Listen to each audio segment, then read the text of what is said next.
This week, we continue a look at Max Heindel's Ancient and Modern Initiation as we tackle Chapter 3. We'll talk about the East Room of the Temple, what it contained, the Golden Candlestick, the Table of Shewbread, and the Altar of Incense. Then we're going to go into the archives of the Allied Masonic Degrees and read a paper on sacred geometry from a highly technical and practical Freemason, Ed Rund.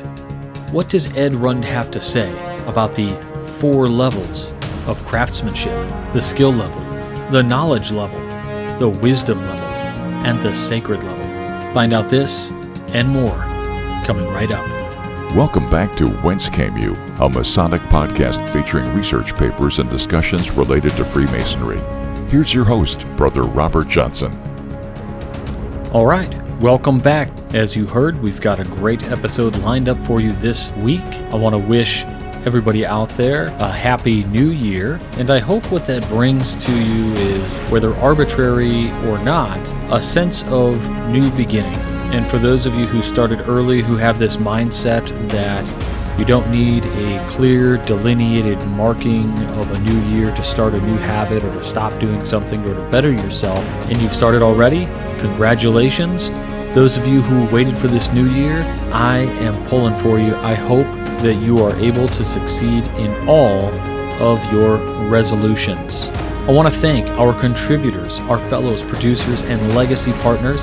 Without you, we cannot complete this program. We cannot offer the depth in programming that we're able to do, and the way we produce everything and put it together for you just wouldn't happen without all of these people. If you're curious on how to become a contributor, fellow, producer, even a legacy partner, then head on over to our website, wcypodcast.com, click on Support the Show, and read all about how to do that right there. Things you can look forward to this coming year. Of course, we'll have our legacy partners working alongside of us to come up with crafted episodes by our legacy partners. They'll be directing an episode, picking the papers, who to talk to, picking the topic, what to undertake. And that's going to be very special. We've got numerous people to interview this year. We've got a ton of great papers to read this year. And so, one of the things that we're carrying over from last year is the continuation of Ancient and Modern Initiation by Max Heindel. If you're curious in previous chapters, you're going to want to go back. We read one chapter each episode. So, we're going to be reading Chapter 3 this week. Previous chapters are in previous episodes. And why delay the inevitable edification? So, let's get started right now with Ancient and Modern Initiation by Max Heindel. Chapter 3, East Room of the Temple. Having mounted the first steps upon the path, the aspirant stands in front of the veil, which hangs before the mystic temple. Drawing this aside, he enters into the East Room of the sanctuary, which was called the Holy Place. No window or opening of any sort was provided in the tabernacle to let in the light of day. But this room was never dark. Night and day, it was brightly illuminated by burning lamps. Its furniture was symbolical of the methods whereby the aspirant may make soul growth by service. It consisted of 3 principal articles: the Altar of Incense, the Table of Shewbread, and the Golden Candlestick, from which the light proceeded. It was not allowable for the common Israelite to enter this sacred apartment and behold the furniture. No one but a priest might pass the outer veil and go in even as far as this first room. The golden candlestick was placed on the south side of the holy place so as to be to the left of any person who stood in the middle of the room.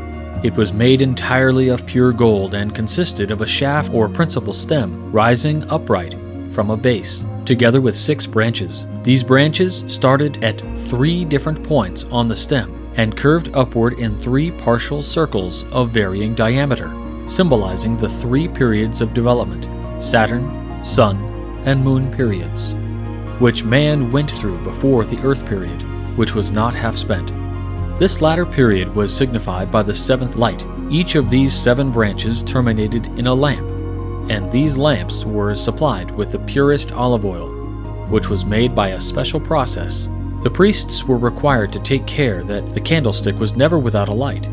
Every day the lamps were examined, dressed, and supplied with oil so that they might burn perpetually. The table of showbread was placed on the north side of the apartment so as to be in the right hand of the priest when he walked up toward the second veil. 12 loaves of unleavened bread were continually kept upon this table. They were placed in 2 piles, one loaf upon another, and on top of each pile there was a small quantity of frankincense. These loaves were called showbread, or bread of the face, because they were set solemnly forth before the presence of the Lord who dwelt in the Shekinah glory behind the second veil. Every Sabbath day, these loaves were changed by the priests, the old ones being taken away and new ones put in their place. The bread that was taken away was used by the priests to eat, and no one else was allowed to taste it. Neither were they suffered to eat it anywhere except within the court of the sanctuary, because it was most holy, and therefore might only be taken by sacred persons upon the holy ground. The incense that was upon the 2 piles of showbread was burned when the bread was changed as an offering by fire unto the Lord, as a memorial instead of the bread. The altar of incense, or the golden altar, was the 3rd article of furniture in the east room of the temple. It was situated in the center of the room, that is to say, halfway between north and south walls, in front of the second veil. No flesh was ever burned upon this altar, nor was it ever touched with blood except on the most solemn occasions, and then its horns alone were marked with the crimson stain. The smoke that arose from its top was never any other than the smoke of burning incense. This went up every morning and evening, filling the sanctuary with a fragrant cloud and sending a refreshing odor out through all the courts and far over the country on every side for miles beyond.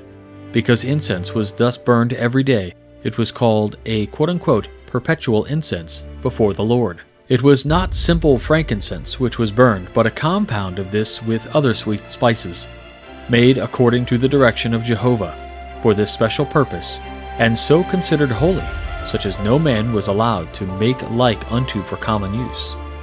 The priest was charged never to offer strange incense on the golden altar, that is, any other than the sacred composition. This altar was placed directly before the veil, on the outside of it, but before the mercy seat, which was within the second veil. For though he that ministered at the altar of incense could not see the mercy seat because of the interposing veil, yet he must look toward it and direct his incense that way. It was customary, when the cloud of fragrant incense rose above the temple, for all the people who were standing without in the court of the sanctuary to send up their prayers to God, each one silently by himself. The mystic significance of the east room and its furniture. The golden candlestick.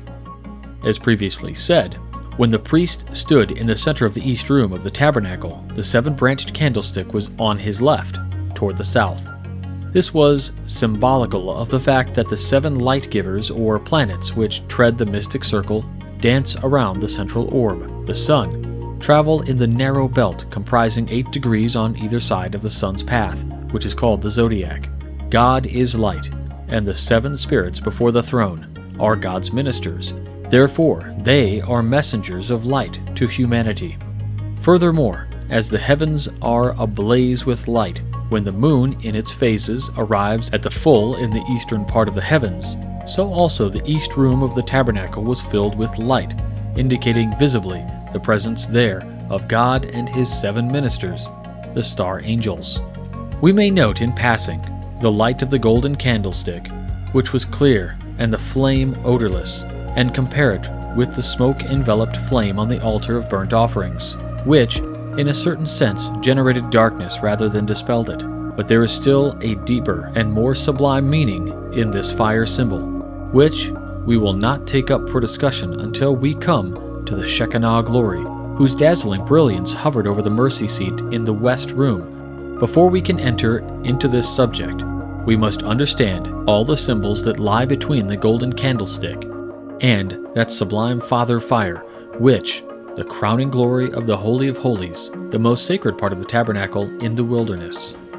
The Table of Shewbread. The east room of the temple may be called the Hall of Service, for it corresponds to the 3 years ministry of Christ and contains all of the paraphernalia for soul growth, though, as said, furnished with only 3 principal articles. Among the chief of these is the Table of Shewbread. Upon this table, as we have already seen, there were 2 piles of showbread, each containing 6 loaves, and upon the top of each pile there was a little heap of frankincense. The aspirant who came to the temple door, quote-unquote, poor, naked, and blind, has since been brought to the light of the 7-branched candlestick, obtaining a certain amount of cosmic knowledge, and this he is required to use in the service of his fellow men. The Table of Shewbread represents this in symbol. The grain from which this showbread was made had been originally given by God, but then it was planted by mankind, who had previously plowed and tilled the soil. After planting their grain, they must cultivate and water it. Then, when the grain had borne fruit according to the nature of the soil, and the care bestowed upon it, it had to be harvested, threshed, ground, and baked. Then the ancient servants of God had to carry it into the temple, where it was placed before the Lord as bread, shew, or show that they had performed their toil and rendered the necessary service. The God-given grains of wheat in the 12 loaves represent the opportunities for soul growth given by God, which come to all through the 12 departments of life represented by the 12 houses of the horoscope, under the dominion of the 12 divine hierarchies known through the signs of the zodiac. But it is the task of the mystic mason, the true temple builder, to embrace these opportunities, to cultivate and nourish them, so that he may reap therefrom the living bread which nurtures the soul. We do not, however, assimilate our physical food in total. There is a residue, a large proportion of ash, left after we have amalgamated the quintessence into our system. Similarly, the showbread was not burned or consumed before the Lord, but 2 small heaps of frankincense were placed on the 2 stacks of showbread, 1 on each pile. This was conceived to be the aroma thereof, and was later burned on the altar of incense. Likewise, the soul sustenance of service, gathered daily by the ardent mystic mason, is thrown into the mill of retrospection at event tide, when he retires to his couch and performs there the scientific exercises given by the elder brothers of the Rose Cross. There is a time each month which is particularly propitious for extracting the frankincense of soul growth and burning it before the Lord, so that it may be a sweet savor, to be amalgamated with the soul body, and form part of that golden radiant wedding garment. This, as at the time when the moon is at the full, then she is in the east, and the heavens are ablaze with light, as was the east room of the ancient Atlantean mystery temple, where the priest garnered the pabulum of the soul, symbolized by the showbread, and the fragrant essence which delighted our Father in heaven, then as now. Let the mystic mason take particular note, however, that the loaves of showbread were not the musings of dreamers. They were not the product of speculation upon the nature of God or light. They were the product of actual toil, of orderly systematic work, and it behooves us to follow the path of actual service if we would garner treasure in heaven. Unless we really work and serve humanity, we shall have nothing to bring, no bread to shew or show. At the feast of the full moon, and at the mystic marriage of the higher to the lower self, we shall find ourselves minus the radiant golden body, the mystic wedding garment without which the union with Christ can never be consummated. The Altar of Incense.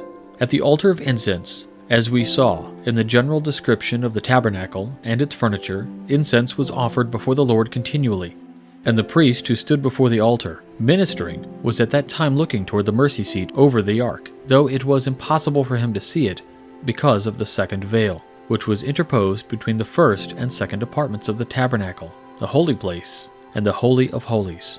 We have also seen in the consideration of the showbread that incense symbolizes the extract, the aroma of the service we have rendered according to our opportunities. And just as the sacrificial animal upon the brazen altar represents the deeds of wrongdoing committed during the day, so the incense burned upon the golden altar, which is a sweet savor to the Lord, represents the virtuous deeds of our lives. So that concludes chapter 3. I have to say, some of the interesting revelations within this chapter Whether you believe in this kind of New Age look at the Masonic dogma mixed with the, again, New Age Christ consciousness type look, I think it's important to look beyond kind of this Twilight speak, right? These weird mystical sayings that is rambling on, almost in this poetic sense, to look through it and really take it apart. And what we see is perhaps that service to humanity is what's important. The showbread is a showing of actual deeds and work towards something. You've made something in the material sense and offered it up. And then that without this actual work, without this work, this divine work essentially, because you are completing some sort of a calling of deity by rendering aid to humanity or a sacrifice to deity, that by doing this, you develop and cultivate a mindset of divine consciousness. So your question, the first question of this week for our Craftsman Plus, and anybody out there who chooses to participate, is what is something that you regularly work toward and cultivate that could essentially be offered up to mankind, which is also this thing that you sacrifice, your time, your ritual, your production of a thing, whether in deed or service to others or an actual product. What is that thing, and how do you feel it helps humanity? It doesn't have to be a super deep thing, but it can be. I would say, for instance, perhaps something I do, and probably many of you do, is the general service to Freemasonry, whether you're always working toward it or you're a diligent secretary or you're making phone calls all the time to check in on your brothers, or maybe you make something. Maybe you make water filters and you donate them to third world countries, or who knows what that could be. But that's your question. What are you putting together? What are you making to better humanity in some way, shape, or form? And how does that benefit the world or humanity? So the next piece for this week actually comes from a stack of papers that I have that have never really been published, perhaps outside of Miscellanea, the Allied Masonic Degrees book. Now, I don't generally know if they have actually been included in the Allied Masonic Degrees book because, well, they haven't published Miscellanea since 2014. But I am told that perhaps we will have a new edition coming in 2021. So I recently became the secretary, which means I had to compile 25 years of records, which were in 6 storage bins and 2 briefcases, and I compiled it all into 5 2-inch binders, and that took 2.5 days. But this is what a secretary does. I am now the secretary of this council, and as such, I hold the paper, and I've looked through them, and I found some of them really interesting, and so I thought for this week, let's check out one of these papers. So the paper that I would love to read for you is by a dear friend who passed away a few years ago, Edward A. Rund. Now, I've read a number of papers by Ed Rund. In fact, I did an entire dedication episode to the memory of Ed Rund, but I never read this paper of his, and that is because it was a paper which was prepared by Edward Rund for Edward M. Lambert Council, number 319, which is my council, and it was entitled Sacred Geometry, the Spiritual Foundation of Operative Masonry, a paper presented by Edward A. Rund, Allied Masonic Degrees, November 22nd, 1996. Now, I do believe this was published in Miscellanea, probably back then, and it may be in a book as early as 96, or 97, 98, somewhere around that area in time. So let's dive into the world of sacred geometry through the eyes of Edward Rund. My interest in the topic of sacred geometry began to develop not long after I became a Master Mason, and during the most receptive early years, when I read everything I could lay my hands on, I kept encountering a frequent but unclear connection between Freemasonry, geometry, and religious beliefs. I also began to question just what it was that our Masonic predecessors during the Middle Ages were trying to keep secret.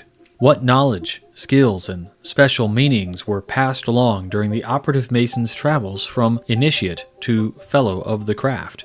What was so special about these secrets that such dire penalties, even unto death, were imposed against their breach? And what wisdom and overarching insights did the master of the work and architect have that were not regularly passed on to the journeyman and master craftsman? It is on the struggle to answer these questions that my paper will focus. Based upon ancient documents still existing, we believe that it was the Greek philosophers who conceived of the relation between God and geometry in their efforts to bridge the chasms between both the terrestrial and cosmic, as well as between the finite and infinite or God. Perceiving that the cosmos was not self-destructive, the Greeks inferred its interrelated parts must function in harmony. For example, Pythagoras, in an effort to understand the true meaning of harmony, believed it was most observable in music, the perfect harmony. He had built an instrument that permitted him to play certain notes and chords and study their harmonic relationships. He discovered that harmony was the mathematical function. Today, we know that each tone vibrates at a particular numeric frequency. Pythagoras found that by lengthening or shortening the strings, he could create predictable tones at mathematical intervals. Noting that these intervals followed geometric principles, he went on to reason that the cosmos must function according to these same principles, and thus stated God must be a geometrician. In this way, the Greeks came to see the entire cosmos as united in the unification, and the unification was based upon geometric relationships and their underlying numbers. From the evolution of a counting system for purposes of commerce, numbers and certain curious relationships have fascinated mankind, and for the thinkers throughout history, the abstractions and symbolism that have been attributed to numbers have shaped much of our current perception. The number 1, as the concept for unity, refers to deity and is often designed as a circle. The number 2 represents the duality found throughout existence. In the Christian world, the 3 represents the Trinity, seen in the triangle, and 4 by extension becomes the finite or the world manifested. It is often designed as the square. So, it was with the operative Masons. Numbers were critical both in their literal and symbolic forms. Obviously, a building could not be planned nor constructed without the use of numbers, geometric shapes, and principles. By the late 800s AD, the Christian Church was so established throughout Europe, it controlled almost all aspects of daily life, not only religious but social, economic, and political. For example, the Church was the primary issuer of building commissions. There were over 100 religious holidays per year that required observance, and town social life revolved around the Church and its calendar of activities. We now believe such pervasive influences must have caused religious beliefs to frequently dominate people's thinking and actions.